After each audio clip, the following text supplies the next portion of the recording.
Go into a supermarket for a casual bottle of wine? Here you have a super easy guide on how to pick the right wine at the supermarket, which will help you avoid common mistakes like wasting money on a plonk wine or even picking wine from the wrong place in the super. My name is Garry and I'm a WSET3 qualified sommelier. Let's dive right in. First off, when choosing a wine, consider the climate where the grapes were grown, because it is the most important factor in picking the correct wine for your taste. Cool climates like Germany produce more acidic wines with green, grassy aromas. Hot climates like inland Australia or southern regions of Spain produce wines with more alcohol and ripe fruit flavors. Knowing this helps you predict the wine's taste, like if it is a wine from the north of France or from Germany or even from Scandinavia. There are a lot of wines from Sweden and Denmark right now in the market. It won't be full of ripe aromas, blackberries, full-bodied character, like this type of things. Wines from cooler regions tend to have higher acidity and more pronounced green aromas like green apple, grass, and usually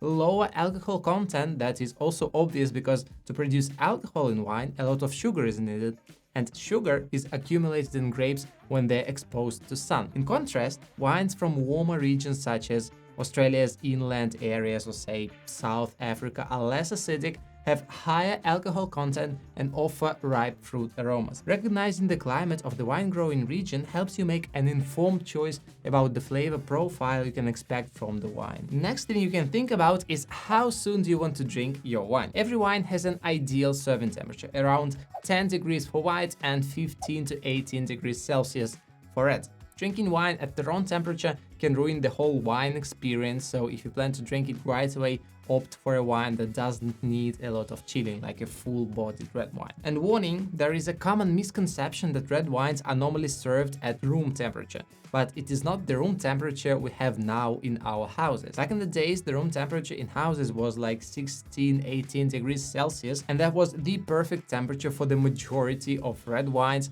But now, as we live in better conditions, we have better thermal isolation in houses, and the normal room temperature for us is above 20 degrees Celsius. It may be a bit too hot for the wine, and anyway, it will need some chilling in the fridge before drinking. For example, the temperature in the supermarket is typically about 18-20 degrees Celsius. It's a bit cooler than at home, right? So if you choose a wine that requires chilling like champagne or some simple white wine, you'll need to account for the time it takes to cool it down. Conversely, a full-bodied red wine like Cabernet Sauvignon will be fine at room temperature, making it a convenient choice if you plan to drink it immediately. The key takeaway here is to align your wine choice with your drinking schedule. If you're planning to enjoy the wine soon after purchase, select a grape variety that suits the ambient temperature. This ensures that you enjoy the wine at its optimal flavor profile without the need for additional chilling or warming. If you want to drink wine immediately after purchasing it, I'll suggest something like Cabernet Sauvignon, Shiraz, or Mourvedre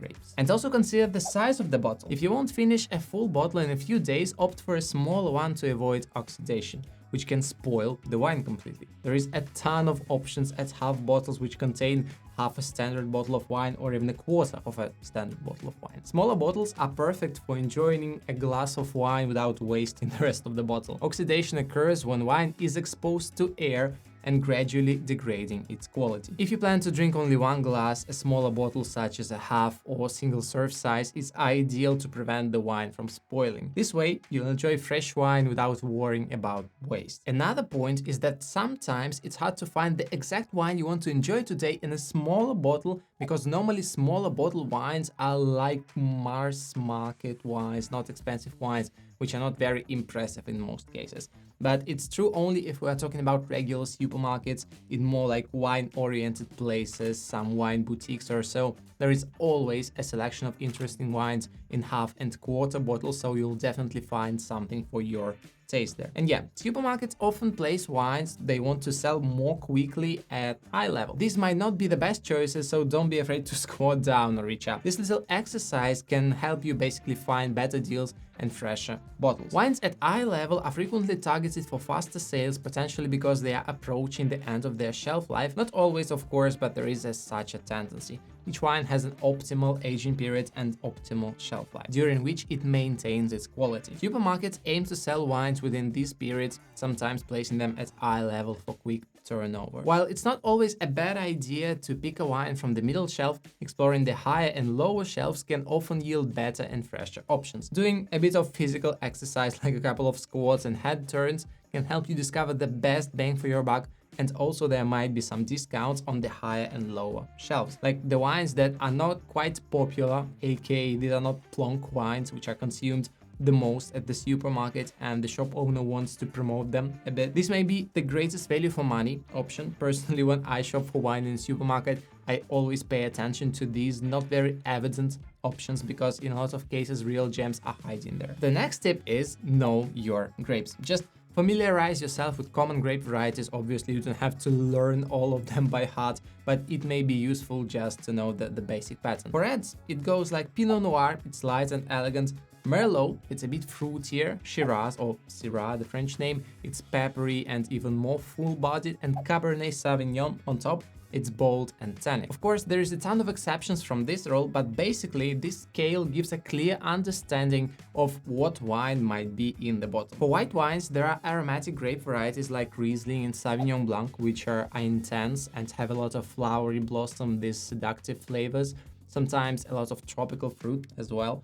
On the other side, there are non-aromatic grape varieties like Chardonnay or Glera, which are more reserved, have more calm aromas of like apple, probably some citrus, some grass in cooler climates, so they give less aromatic, more restrained wines. But the main rule of thumb for me when choosing a wine in a supermarket is that buying local wines is always a smart choice due to lower transport costs and potential tax benefits. However, there are always exceptions. For example, in the USA, some local wines might be even pricier due to high land costs. But in Italy, Spain, Australia, local wines usually offer better value for money. For instance, in wine-producing countries like France, Italy, Germany, I don't know, basically anywhere in Europe, local products are very good quality and don't cost a lot. The logistics of transporting local wines are simpler, and local producers often receive some tax benefits from the government, and it reduces the shelf price. And also, the rule local wine for local food is the best wine and food pairing rule ever created by a human being. Like, there is nothing better than beef à la bourguignon, beef from Burgundy paired with some Burgundian red wine, or some fresh seafood paired with Loire Valley muscadet. However, in regions like Napa Valley, California, high land costs can make local wines more expensive than some imported options from Europe. But in Europe, and especially in the wine-producing countries of the New World, like South Africa, Argentina, this type of countries, you always want to pair local wine with local food because it is extremely delicious. It also gives you the best bang for your buck. And like this, you show respect to the country, like the chefs, the winemakers of the country, doing them a favor of appreciating their wine with their food. But the general rule is to buy local for better value. It's essential to consider some of these exceptions. In countries with high land costs, exploring imported wines might offer even better deals. And if you enjoyed this guide, consider subscribing to my free newsletter for more wine tips and recommendations, and I'll see you in the next video. Cheers!